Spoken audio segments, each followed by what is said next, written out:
Hi, guys, and welcome to the third episode of the Relentless podcast. My name is John Annard, and with me I have Marcus Hero. Today, our very, very special guest is Rebecka Vitesson, or Vitesson, depending on how you want to pronounce the Swedish names. She punched the ticket to the CrossFit Games in the Berlin semifinals with a spectacular performance in event number 6. And since we saw that, we've been super curious to hear what she's all about, and we're going to give her a call right now. There we go. Hello, Rebecka. How are you doing? I'm doing good. Thank you. Thank you for having me. All right. Have you come down from the insane week you just had? Yeah, I think so. All right. Trying to Awesome. sink in. Yeah. Have you started training yet? Yeah, I started Monday. So yes, 3 days ago now. Yeah. It seems like everyone took a full week off last week. I think that's Yeah. sort of something new, or new. It's like something when the sport gets more mature, people actually start to take things, take breaks. Back in my day, people, no, there were no. Yeah, rest. just continue. No. Yeah, I think I've seen some different, like some people started earlier, I saw, but I just know what works for me, and I know that I need a break in order to keep pushing even harder. But don't everybody really need a break? Isn't it just like tough guys that are just Yeah. pretending, like, oh, I'm going to do Murph every day for a year, those kind of people. Yeah. Like, we never take a break. It's just weakness, whatever. Yeah. Like, And of course and you need a also break. definitely, and also by having experience, you know that having a break will only make you stronger. So yeah. That's where you get stronger. You get stronger when you sleep. Yeah. Yeah. Exactly. All right, cool. So have you realized yet that you're going to the games? Have it It's sunk in? it's crazy. Like every time I think about it, it's pretty unreal still. But yeah, I think so. Kind of. Yeah. Yeah. But This is you've what I been work for. before. You've been as a team twice, right? Once actually, because then Corona came and COVID, so we couldn't. We qualified, but we never got there because of COVID. Oh, okay. All right. Yeah. Were you a sub in some of the years? Yeah, and then I was a sub in 2017 with Team Fabriken. Oh, yeah. Oh, right. Yeah. I see. I had a look at this, and I was like, she was in Fabriken. Was she at the games? I was confused, because I didn't go back and look at all the footage. I was just, is she there? Was in 17. Was that still when they were 3+3 in the teams? Yeah. So It's insane to look how are at you the going to keep worm. track of that? Yeah. Yeah. Yeah. I It was funny. So why do you think they made a switch from 6 to 4? To make it more like approachable for audience as well, I think. Yeah. And you can make much funnier workouts and involve the whole team instead of like having to rest too much. And I think you can be more creative. I remember watching was it the Invitational was called that, when they took like superstars, put them in a team from the same like country or region, and it was 2+2, and I was like, this is awesome. Why aren't they doing this? And obviously they figured, that this was kind of great. Yeah. I'm sure it helped that it was like Annie Thorstdotter and Katrin, and like I'm sure that helped too, but it was it made for a better competition. Yeah. Do you think it's going to be different to go there? Of course, it's going to be different. How different do you think it's going to be to actually, from being a team, to actually go as an individual? A lot different. Because also like now I'm even more like even closer to all the superstars, if you can say so. Like now it's really like I'm the top 40 in the world, so it's definitely another like league, if you say so. Yeah. Do you have a little bit of imposter syndrome still? Like, how did I get here, kind of thing? Kind of, yeah. Like I was the first 3 days I was like up here and everyone was saying congratulations and like everything was so good, and then a whole week I was kind of sad because there was so many emotions that like that had to settle in and to understand. And like my first training day I was kind of sad, like it felt so a little empty perhaps. Weird. Huh? Was it a little empty perhaps, like kind of. you got there, what now, kind of thing? It kind of, yeah. A little, you need a little moment to like restructure your goals and all right, now it's the next thing. What is your goals for the games this year? Well, I've had, of course, my main goal was to qualify for the games, but the whole season I tried to kind of like having a goal that I want to do my best. Like I want to see how far I can get. I want to like crush every workout as good as I can. Like, and then it doesn't matter what the others do. So my goals for the games is that I want to show up and I want to prove that I belong there and that I can follow along, and I want to have some workouts that I can do very well in. Are you nervous about this? Like they always throw a huge wrench, like in the gears for the athlete every year. Like they always like, all right, you're gonna walk over a mountain, or you're gonna have to figure out this gymnastic skill that is impossible. Right? Or you like a little bit like, okay, this is.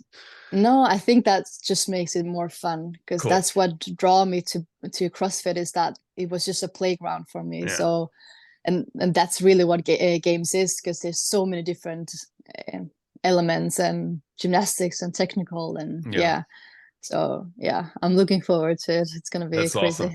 Awesome. I'm personally waiting to see what is the capital of this year. Like the event, the capital last year, that was epic. Yeah, and I was like, what's it gonna be this year, right? Yeah, must exactly. be 10 times worse if you're actually gonna do it, you know? Yeah. So we were there, on the sidelines last year on the capital, and it's like I can tell you, it's like it was so intense. We were right at the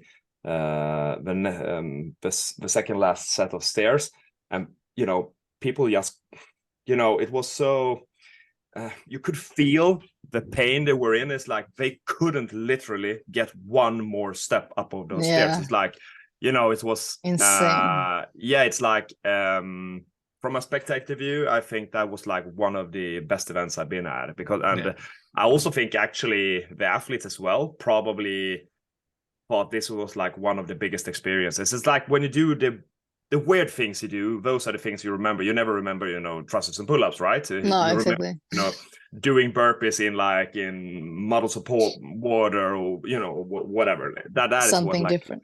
Yeah, that's what you remember, I think. Like I remember. Yeah, sorry. Yeah, no, and I hope like from last year, I know they're always gonna bring new elements and like what we saw already from last year's games and open and quarterfinals, that is pretty good at programming something very different from what we've seen before.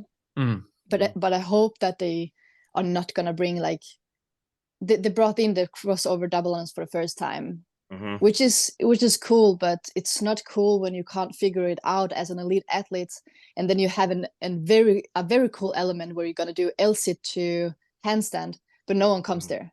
Yeah, no one gets there. Yeah, that was a bit of a waste in that. It's waste. Bit of over programming for sure. 100%. They haven't tested that enough, I guess.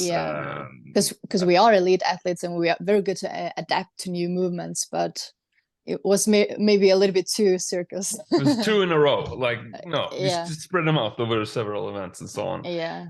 Do you think about it a lot, what it's gonna be, or do you try to put some distance to what the programming is gonna be like? Of course, like now when it's real that I'm going to the games, of course you speculate like what it's gonna come, and like, am I gonna train enough, and am I gonna touch all elements? But I trust my coach a lot, and I trust the program. So I'm just gonna train hard and we'll see. I had this epiphany last night, actually. Just like, I know what the heavy lift is going to be. Of course it's wrong, but I was like, of course. I thought I was a genius. Of course it's heavy flips, like with the pig and just increase the weight. And then I realized it's like, over a certain weight, people are going to get crushed, like for real. They're going to fall under and die. So I was like, no. It's like a 400 kilo flip or whatever. Come back down. That wouldn't be good. Yeah. I don't hope they do that. The sandbag last year spoke to some of the athletes, and it was like the most grueling strength test they've ever done, because it was like every rep is like 30 seconds. It's like, and it's sort of like a max deadlift. If you're Jacqueline Dahlström, it's 2 years. Yeah, that was insane to see. Yeah, I was like how she executed it perfectly. For sure. Yeah, right. So you're training now at Butcher's Lab. So when did you make the move from Sweden to Denmark? That was after CrossFit Fabriken that year.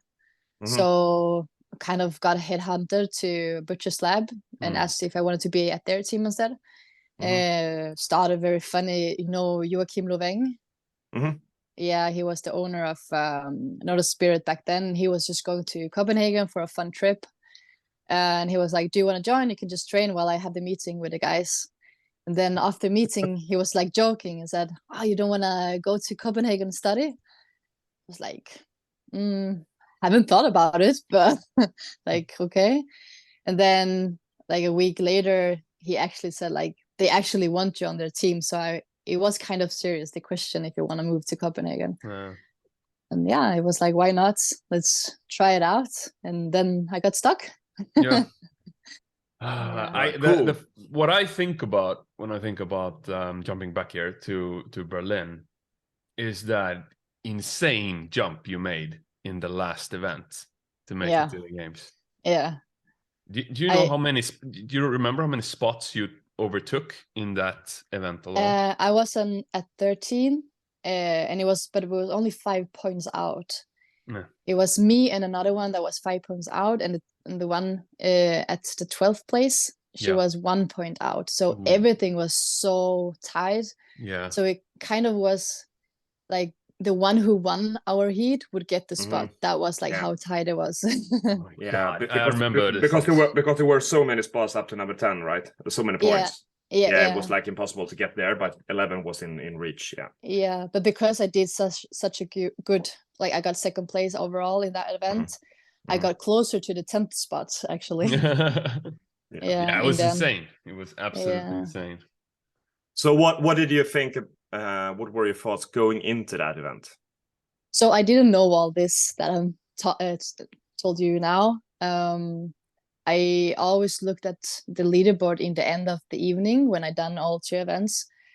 So I had no clue which like placement or anything I was at when I got into the event. But then right before walking into the floor, my coach Andrew, he stood to talk to another coach, and they were like speculating and I have an athlete, she have a contending spot. And then Andrew, he was like pointing at me like, we have Rebecka here, she's only 5 points out. Right. And then I look over to my other coach, I was like, is that true? I was like, fuck. Was that good or bad? That was good actually. Like you got usually, a little like usually maybe I would have been like get too much pressure or something like that, but now I was like, okay, it doesn't matter what happens now, because I felt I already won. I felt I already did such a good work all weekend. So being at 13 spot with 5 points out, it didn't matter what would happen now. So it mattered a little bit because you might go to games. It's a little bit.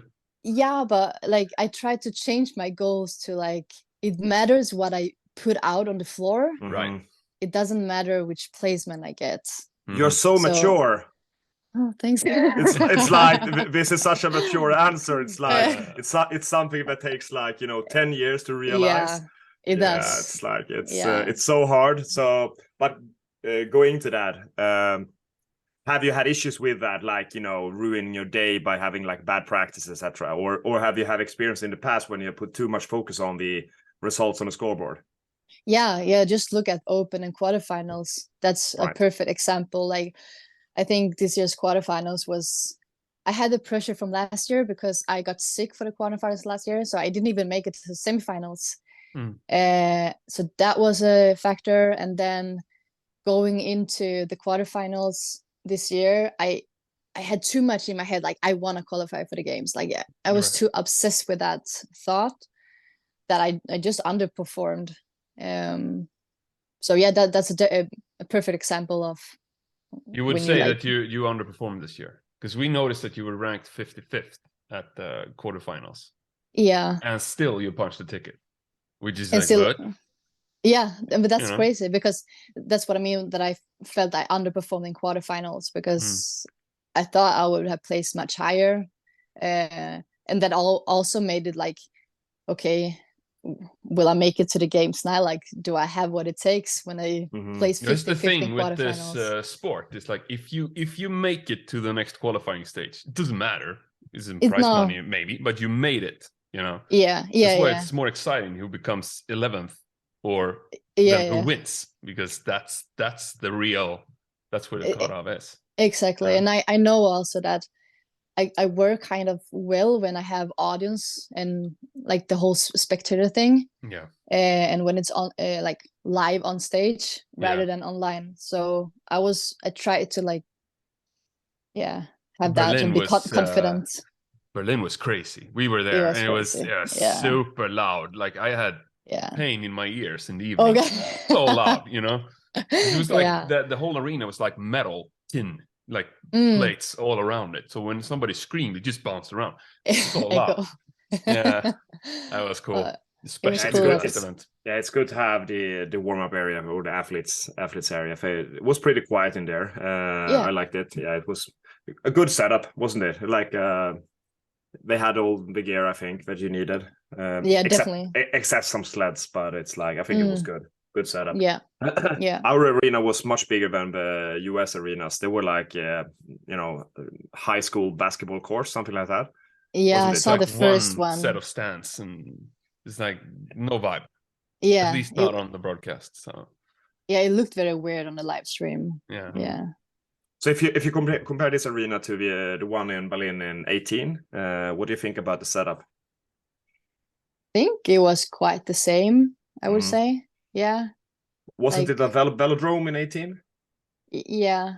Yeah, so I think so. that I think the competition floor is like similar, but from a spectator standpoint, like in 18 we had a velodrome in between down to the actual stage, because it puts some distance between the spectating and the athletes. But I think from an athlete perspective, I think the scene was really good in 18 as well. It was. Yeah. But it was crazy this year. We sat, with the rope clamps and the rig, we sat on that side of the stadium. So we were like 4 meters away, where athletes' life fell apart basically when they couldn't make the rope climbs or whatever. Sorry for laughing. Oh my god! I mean, you were sitting. My spouse will kill me for laughing. Yeah, well, like you were 3 meters away, and you see somebody's face, like, I'm not gonna make it. Yeah, it's over. It's like, oh my god, this is horrible. And some people who made it, awesome. You know what I mean? It was such drama. So it was really cool to be that close. That's nice. Yeah. Which was your what would you say was your favorite event? Obviously, Sick was pretty good, but like favorite event. The last one. I think it's a hard one, because of course, like when you do good, it's always good. Right. But I think the snatch event, it wasn't my favorite going into that event, but I think it's my favorite because that's where it all turned. That's where like I felt like myself again and looked up and really tried to enjoy the whole thing. The nerves went away there.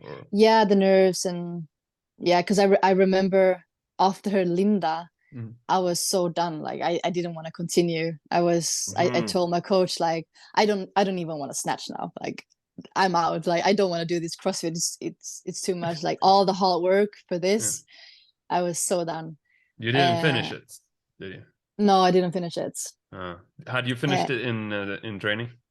No, I never done a single event in training. Actually, I just did intervals. Yeah. Really? Interesting approach, because everybody else that we talked to have like, we've done it like this, we've done it like this, we've done it like this. They have like set up multiple scenarios and tested and retested and have their splits. But you just like intervals. No, it's intervals, and then trusting, like, for example, at that last event, if you do one round, the split times, and then for example, but only in intervals. So. But intervals of the events, or just random intervals, or what are you talking like? No, intervals of the events. Yeah, cool. Sure. Yeah. Interesting. Yeah. And is that like to put away some pressure on, nobody likes to do Fran in practice like 5 times, right? It's like you want to save your mental energy for the game, when it matters. Exactly. And then it's always tough when you come into the competition floor and it's like, oh, I did this on training, I did that, and then it's just negativity. Yeah, it's like soon there's round 3 where I always fall apart. Awesome. Like you don't want to have that. You just want to do it. Yeah. Yeah. All right. So you said you had a bit of difficulty leading up to the snatch event. Yeah. So then did you have difficulty day 1 as well? No, that was like all right. I think I had in the first event, I think my runner was a little bit tough to run on. Like I had hard time to hold to my paces that I knew that I would able to hold from training. So yeah, like, and it's not a wheelhouse workout anyway. So it was okay placement, but I also worked hard for it. So I wanted to place higher on that one. And then the second event, tough judges, like very tough. On a lockout? Not on a lockout, but on my dip. So it was that she wanted me to like go straight up like this in a dip. I wasn't allowed to like do the muscle up kick, because then she thought that I was just leaning my upper body, which I didn't. It's just a matter of, you know, what they think. So first round I did 6 complexes because I had to do 1 extra. Then I walk into the pistols and the judge is like super strict with my pistols. Like I had to be completely still each rep at the top. Like if I wobbled a little, he was like no repping. Really? It's a downside to having these events in Germany. I'm joking. But but I was like laughing at it to myself, like, hey, fuck, this is the standard, you know? Then I walked back to the judge for the muscle up and I asked, like, why do you no rep me? Like, what am I doing wrong? I don't understand. Because she was like shouting the hip while I was doing the muscle up. I was like, what with my hip? I don't understand. And then she showed me and I was like, oh, this changes the whole workout if I need to change my dip. So yeah, I did it correct on the second. I didn't get in a no rep, but then in the third round I was blown out because I just couldn't hold on.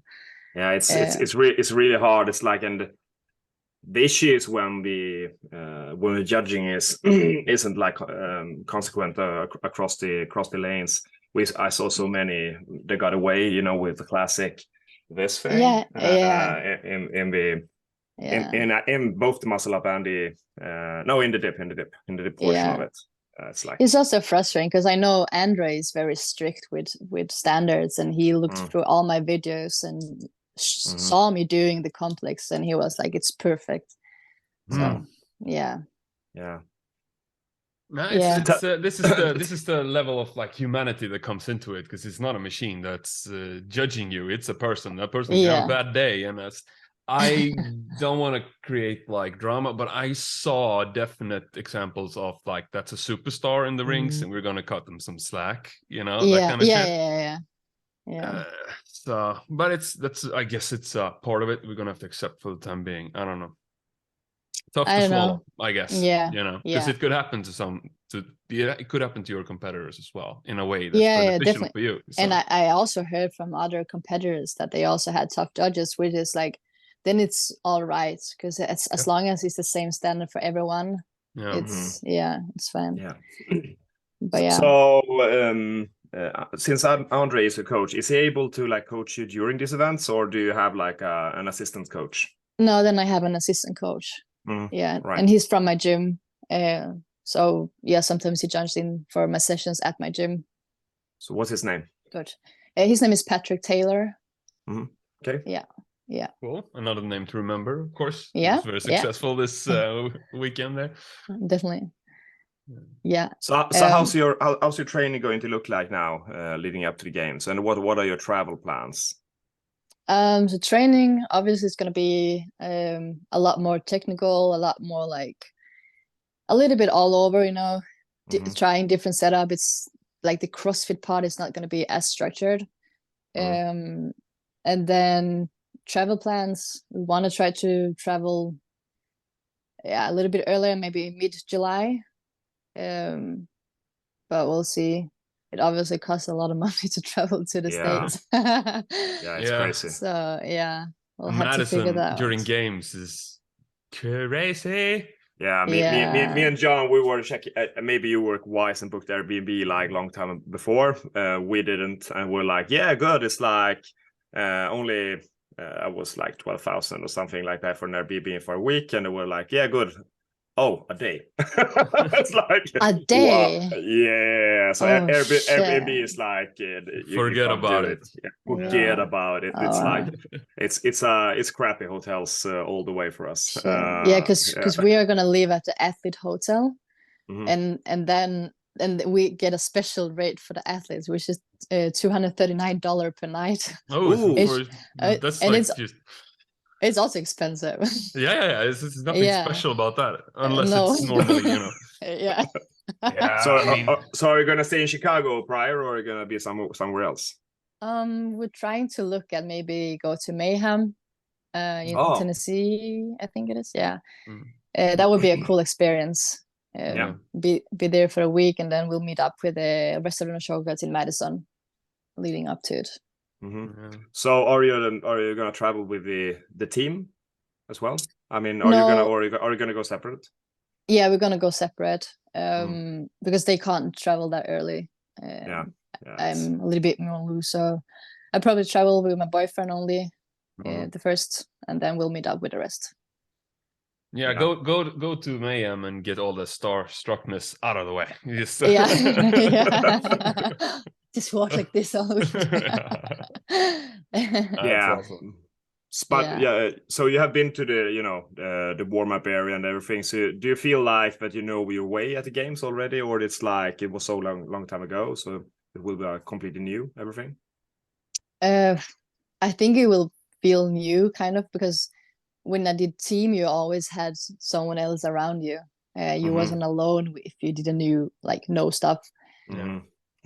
But now I am completely alone, so it's definitely gonna feel different and be a Mhm. little bit nervous. But I also think, I mean, semifinals was also new, and I figured that out. Yeah. Yeah. And we are gonna have a briefing for the games and like a walkthrough where things are. So, I mean, uh, like other competitions are new. This is gonna be new, so it's not new in You're that gonna have a sense, if coach you on know what I site. mean. Yeah, I'll try to have Patrick Taylor if we can figure that out. Oh, Yeah, that's awesome. Somebody like we spoke about in a recent podcast, like somebody who can keep a control about where you need to be, what you need to wear, what's going to happen, and just so you can focus on recovery and then refocusing for exactly. next event, stuff like that. Yeah, It's gonna make a tremendous difference there. yeah, That's definitely. awesome. Yeah. So I don't understand do you have athletes like that do a that sorry? completely alone. You're like, I don't understand. And you're just like, oh, I gotta be here. Then okay, where's my shoes? Like what? Like I don't Yeah, understand well, that.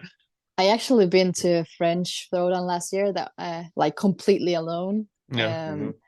But we figured out, like with Andrew, we did the whole plan and the whole schedule before. Mm. So it was kind of like, I wake up this time, I eat Yeah. breakfast this time, I walk to the arena this time, this is Yeah. the call time, Yeah. everything. It's the best So way. then I just look, okay, this is what I'm gonna do. So it's kind of having a coach on paper. Yeah, that's good. Yeah. So What are you gonna say, do you Marcus?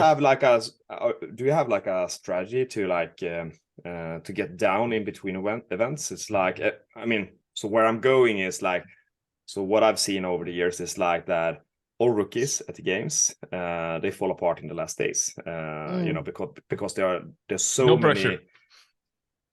Sorry, it's like No sorry, worries. but it's like but it's like, and I think I mean one of the reasons for that is like because it's like, oh, Rich Froning, oh, Matt Fraser, oh, it's like there's so many impressions and you never like cool down mentally because it's like there's so much new everywhere. It's so fun to do the workouts. It's so fun to see all the people. It's like, so are you thinking on like trying to get like sort of a blackout therapy or something like that, just to like cool down? Put on I think, blinders. yeah, blinders.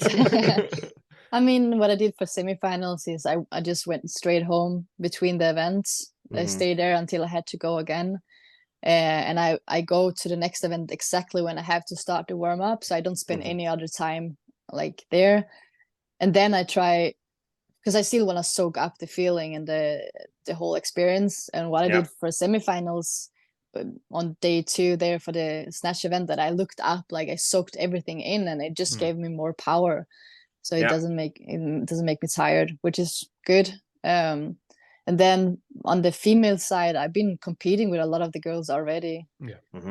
So I'm not rookie in that sense. I've been to Dubai and Madrid and French, where a lot of the girls have been already. So,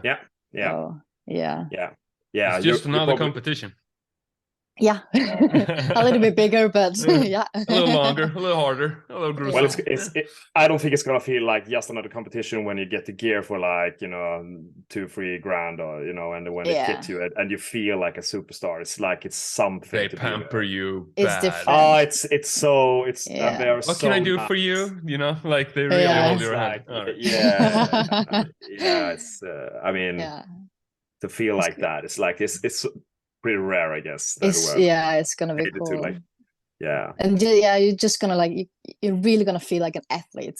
A professional athlete. And it's But it's true though. Like getting to that stage, you are a proper professional athlete. It's this thing they used to say a long time ago when they said, you know how good you have to be to suck at the CrossFit Games, that kind of thing. It's this is the very, very pinnacle. So it's really cool. Yeah, it's pretty insane. Yeah. So if we would like pick a few things that you think that you are, you know, exceptionally good at, and some things that you like you have potential in, what would that be? I think like gymnastic work, the skill work. You pick up skills easily? Yeah, I think so, because I also grew up with gymnastics, so you have that body knowledge thing. My foot is over there. I have no idea. Like I know where my body parts are when I'm like on my hands or whatever. It's crazy. You got that thing. Yeah, I think so. So that would be something that I can manage.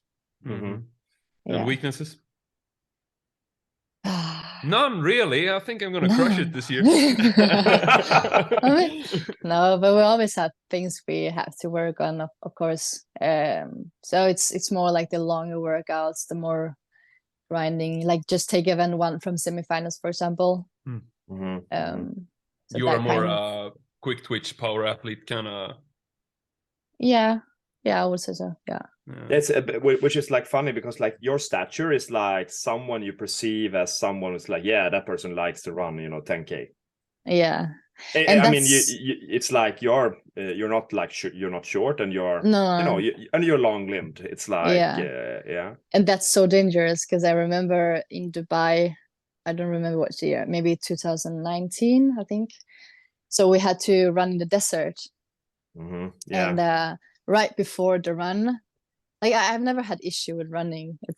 It's fine. And then right before the running, and Adrian Manuel comes up to me and says, "Oh, you have long legs. You are a good runner. You're gonna go do good in this event." And that just caught me somehow. And then that was like the most horrible experience in my whole life doing that run. And I think for everyone, because it was in the sand, of course, in the desert. But didn't you have to wear a vest as well? Yeah, it was 5K with vest, and then 5K back without, something like that, or 3K with and 3K without. And the way back, I was so done. Like it was horrible. And since then, actually, my run have been horrible, because it's always been like then. Yeah, but it's like been a lot of anxiety every PTSD, time I had to run. Yeah, kind of. You need therapy. Yeah. Okay. So Adrian, it's your fault if you ever see this. No, but and that shows how much it really matters to put yourself in the right mindset for every event and so on. Yeah, it does. If you can wreck it, it's like, you're gonna win this one. Thanks. Yeah. So, I hate when people say that, like, "Oh, that's your event. You're gonna do good in that one." It's like, right.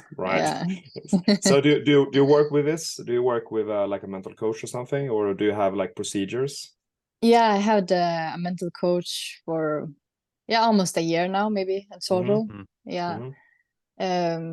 So I've been working a lot on it. Makes a huge difference, doesn't it? Yeah, it does. That's what I noticed, because I think I have the capacity, I think I have the strength and all the skills. So for me, it's just a matter of, can my head be there as well? Yeah, but athletes don't train their mind; they just train their body. So this is such an untapped potential in most people. It is. Yeah. So how long did it take for you to like? Sorry for interrupting you. So, no how long do you think it took for you to like make any change at all by working with your coach, your mental coach? I think because it takes some time, doesn't it? Yeah, I think actually after the quarterfinals. So yeah, it took maybe 8 months, because that's when I realized, like, aha, this is what I have to think. This is what I have to do. Because I thought leading up to the quarterfinals, I thought that I had everything like in place, that I knew what I was gonna think if this was happening or that, or but it wasn't until I finished the quarterfinals, like, oh, okay, this is what it's all about. You need to implement the lessons. You can't just hear it. It's like, that is awesome, sounds good. But then when you actually get there, then you can start applying it, Yeah, all those classic quotes there is that you're like, oh, that's cliche. Because you just hear it, but like, oh yeah, of course. But then it's all about like actually what do you call, like, doing the quote, like actually understanding performing it. I always living it sort of. I make the likeness of like when I was trying to get my driver's license. For a while I only took like the theoretical classes. I got nothing. And for a while I was only driving and never understood the rules. It was when I did them together at the same time that I actually started getting it. You know what I mean? So that's you can't do one without the other. You have to compete to be able to get the lessons of the mental coaching. Yeah, exactly. So fire your mental coach in the off season. I'm kidding. Never mind. yeah, exactly. No need. So John's wife is a mental coach, and that's why he has some insight into it. I can't help but hear some. And I've gone through the process as well with my spouse, and she's been working a long time. And from what I've been seeing from the sidelines, it's like it's sort of like when I saw that said that you're so mature, I think that is a part of it. It's like when you're mature into being an athlete, sort of like on all levels, both here and in performance. It's 100%. It's because it's also the opposite can be perceived as immature, even though it might not be just like as immature as a person, but like when you see an athlete who has a bad event start throwing bottles and belts and screaming and that kind of stuff, you're like, yo, okay, you're not doing yourself any favors at this point, exactly. And it's probably not going to make it very far. I don't think we have an example in CrossFit of an athlete that is like that have done really well. I have I have a top 5 athlete in the world right now that is like that.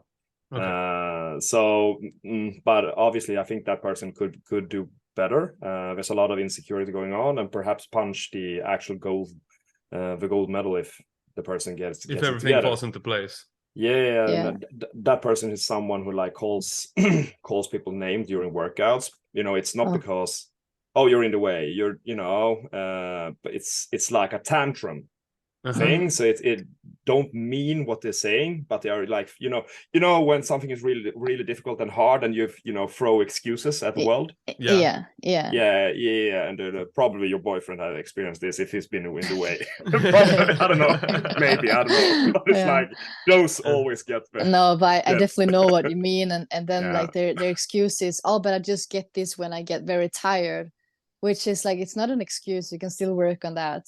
And in that case, they will win despite this, not because of it in any way. So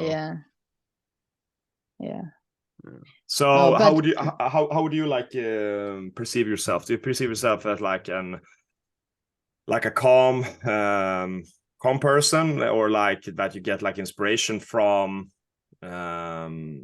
extrovert stuff, like being in a crowd, or do you get like do you get energy by going to a party, or does it consume energy from you? Good question. Like if we're talking alcohol, like a real party. No, not that, not alcohol. I mean people. Does it Just like people. so? Yeah. So when someone invites you to the party, do you feel like, or it's like, Uh, yay, fun? no, I think it's yay fun. Like I can be drawn into it. But I still need my own time. So I think it's a little bit of both, I would say. Yeah. I think that's like one of the things that you have touched on it, like when you look to the crowd and you sucked everything in. I think being a person that likes to go to parties, not drinking alcohol, I think that's a plus being in that kind of setting. Feeding Actually, off collective or energy. if you are the other kind of person, I think you need to be on that setting many times to be able to not get impacted by it. Yeah, and being able to just like be in your zone and not think about it. Yeah. So definitely. did you hear do you know what music that was played in Berlin? No, I can't remember that. Exactly. That's pretty cool. I think no one has no clue. No, like when I walk into the floor and like before I'm starting, like I can like, oh, this is nice, but then I can't remember anything.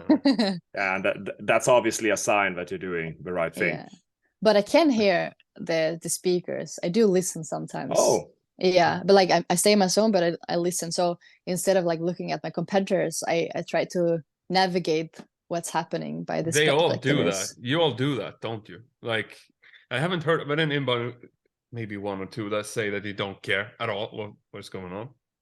But so many are listening for some clues to what's happening on the field.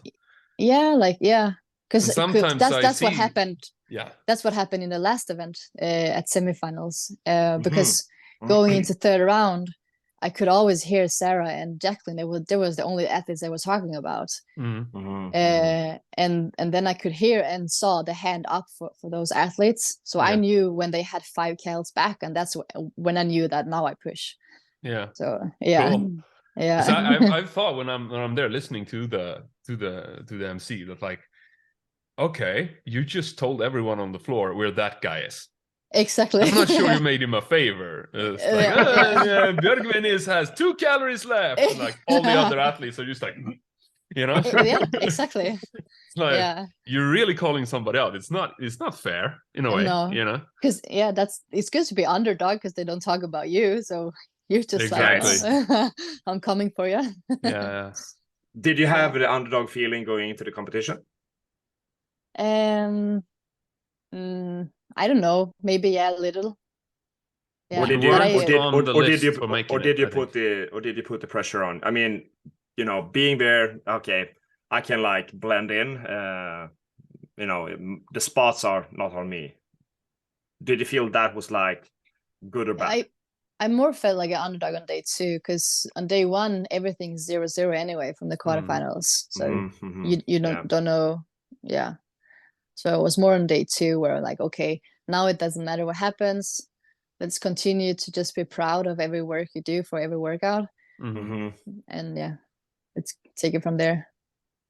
Wow. I would sure like to know what's going on in your mind. For sure. It's like, it seems that you've been doing so much of the good work. And you should there's a like super cool film that's called the Project Iceman.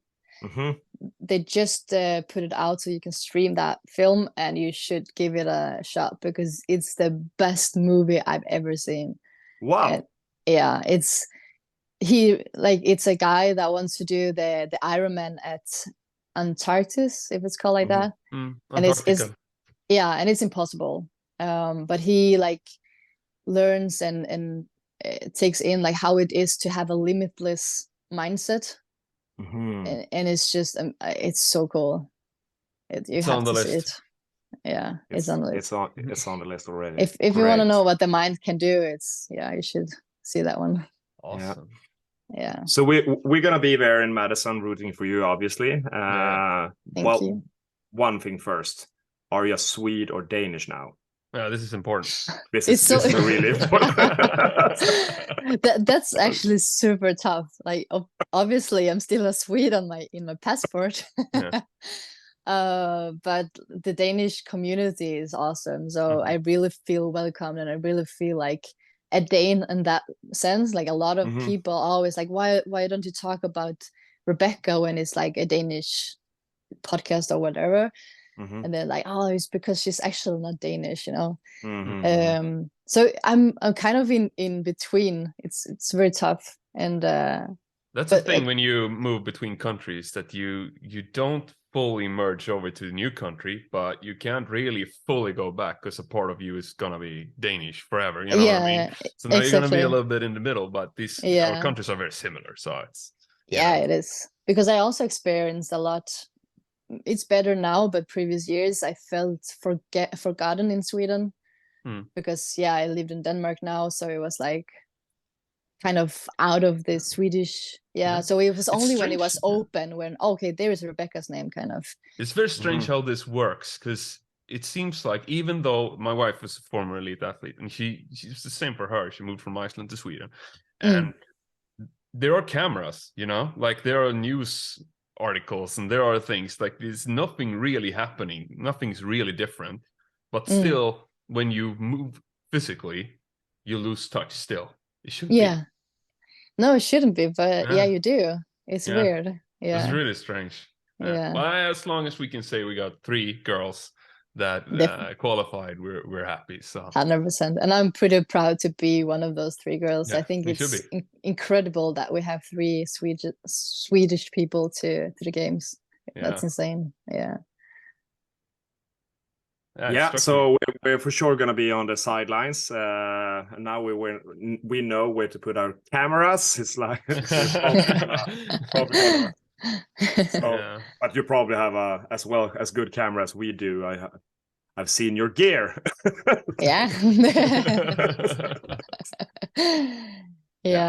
So you're going sort of you're going as a solo artist, so to speak, to the games. It's not going to be like a Butcher's Lab kind of community. No, I think it's because it's so expensive. It's hard for people to go. There were so many people going to Berlin, which I'm so thankful of. It was amazing hearing the crowd and everyone you knew cheering at you. So it's of course going to be a little bit empty at the games, but I also understand it's hard to travel. There will be plenty of distractions. So. So it's fine.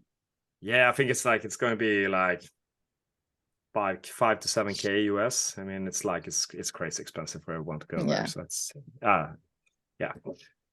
Anyway, so thank you for this 50 minutes of interview already. Wow. All right. Yeah. Time flies when you have fun. And good luck to you in Madison. I'm sure it won't be luck. I'm sure it will be well earned. And for sure. And we'll see you there. Thank you. Thank you for having me. Bye-bye. Have a nice one. Bye. And cut. Bye.